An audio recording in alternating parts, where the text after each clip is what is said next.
Kathleen Kennedy, the infamous producer who has been at the head of Lucasfilm for the last 13 years, might in fact be on the cusp of walking away from the role. After a disastrous tenure that saw the box office and streaming prospects of not one but 3 franchises go down the Sarlacc pit, Matt Bellany from Puck News is reporting that Kennedy will officially step down by the end of this year. Let's talk about a woman who many believe has been the cause of the downfall of the Star Wars and Indiana Jones brands, here on That Park Place.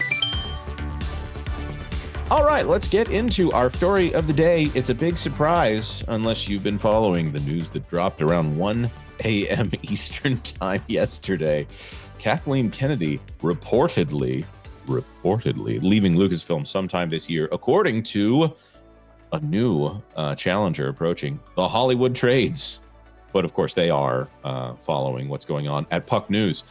February 25th, Marvin Montanaro reporting, after more than a decade at the helm of Lucasfilm, Kathleen Kennedy is reportedly preparing to retire, leaving Lucasfilm by the end of 2025, according to a recent report by Puck, with the Hollywood Reporter soon following suit. Somebody else said so as well this morning. Who was it? Hollywood Reporter, and I mean, lots of folks now. Variety as well. A plethora of news sites.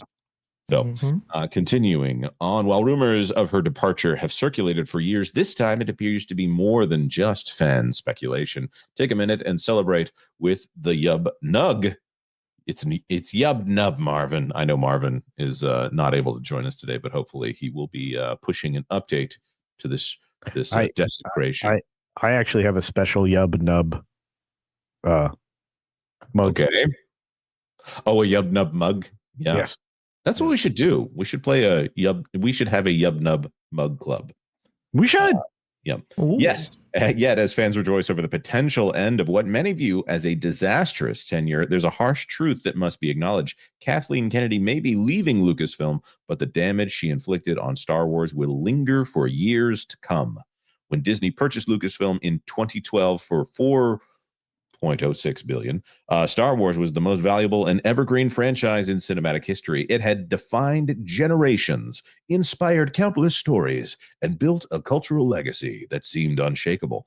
Enter Kathleen Kennedy, a producer with a storied past, working alongside Hollywood legends like Steven Spielberg and George Lucas himself, tasked with steering the franchise into its next golden era. But I like to picture her getting up on the top of the podium there and talking about a shining era in which lion and hyena live as one. Who knew that Lion King would end up being a immigration allegory there?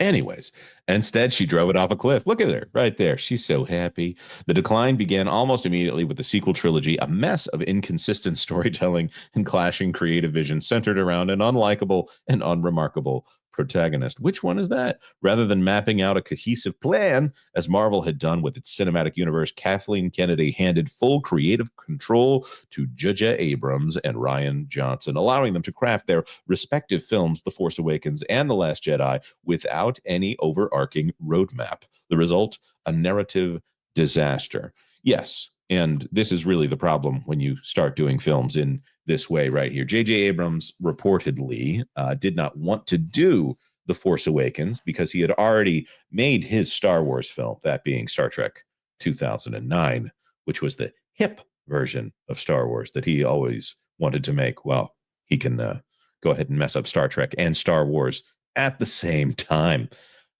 He supposedly did not want to come back for episode 8, and so they brought in Rian Johnson, who made a film which was the opposite of J.J. Abrams' mystery box. He decided to answer all the questions and make sure that they were the opposite of what you were expecting. And what you were expecting was a good film that made sense, but he seems to want to subvert expectations more than he wants to actually tell a good story.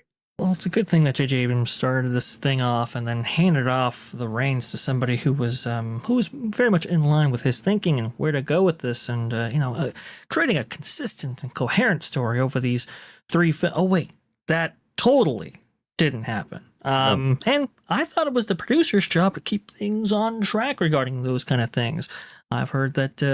Pray tell, that Kevin Feige, that's one of his major responsibilities, to keep everything in line, keep everything moving forward. But unfortunately, not that way with Kathleen Kennedy. And that's how it started, folks. We all know where it ended. Well, when you think about it, I mean, Kathleen Kennedy obviously is, when you go for dollar, she is one of the highest grossing producers of all time, which makes her perfect for the culture over there at Disney, because it ignores the reason why she is one of the most successful producers of all time. It's because other people were in charge of the productions that she happened to be listed as producer on. She was the head of Amblin, which is otherwise known as Steven Spielberg's production company. It's like if she had a shingle over there at Imagine Entertainment, and acting like that wasn't Brian Grazer and Ron Howard doing all the work over there. She was attached to George Lucas. She was attached to Steven Spielberg.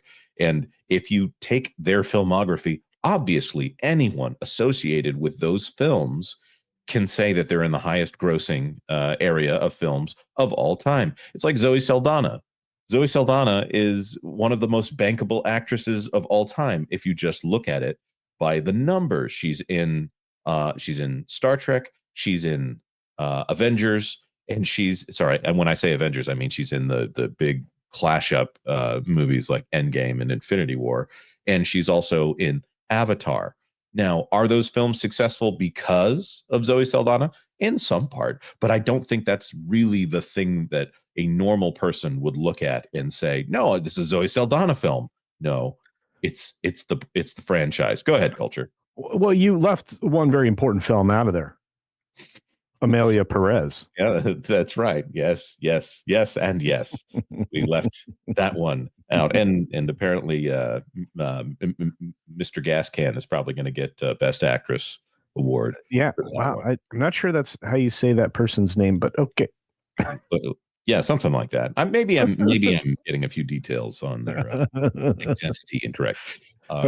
Fuzzy, very fuzzy details there. Yeah, there's a couple of things about this story that I want to focus on here. First of all, this is sourced from Puck News, which we are not going to put Puck up on the screen because we're very nice and it's behind a paywall. There's a couple of items there that I would like to point out. First of all, they say that it's people close to Kathleen Kennedy that are saying that Kathleen Kennedy is leaving. When asked for a comment, though, they've said, "Oh, it's just pure speculation that she's leaving." Bellany said 3 separate sources. Yeah, he wouldn't run without 3. Yeah. I'm confident that that's why it was so late at night, because I think he was waiting maybe on that 3rd source there, because it took a lot of people by surprise. It's like, whoa, that's a kind of a big scoop right there. So obviously you want to get in front of it, but obviously he's looking for that 3rd one. And Bellany is very close to the situation. We've talked about it before, how he pals around with people like Bob Iger and so forth, which, by the way, it's a big anniversary for Bob Iger. Do you know what that is? It could be so many. Go ahead, Vash. It's when he officially stepped down from the Walt Disney Company, effective immediately, and turned over the reins to Bob Chapek. So 5-year anniversary of that today. Yeah, that was pretty fun. But remember, Bellany was he was keeping track of Bob Iger even when he was not the CEO of the Walt Disney Company.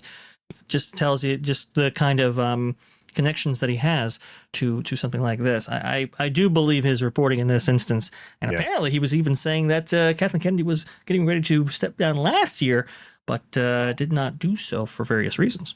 Yeah. I'm going to point out, I usually don't like to make the segments about the chat, but sci-fi for me, hello there, by the way.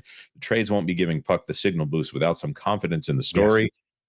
Dalu saying, I'm going full skeptical. Obviously, a tipping barn said before that doesn't seem to believe it here. Let's see what we got. When he officially stepped down and took 2 showers. I'm pretty sure that's about Bob Iger here. I can understand the skepticism. Like, even if she actually meant it, I would think there's a possibility for a turnaround here. Like, she might say, no, actually, I want to stay. I won't believe it until they announce her replacement and a start date for that replacement. Skeptics. What we have been burned before as a but she's going to be 72. Okay, dude, she can't live forever. She doesn't have a pointed hat. The last 2 or 3, depending on how you count them, presidents have been above the age of 70. So, there's also the but we've never had a task of woman president. finding someone competent to take on that role as head of Lucasfilm. I don't know who would want this job. Why would in-house?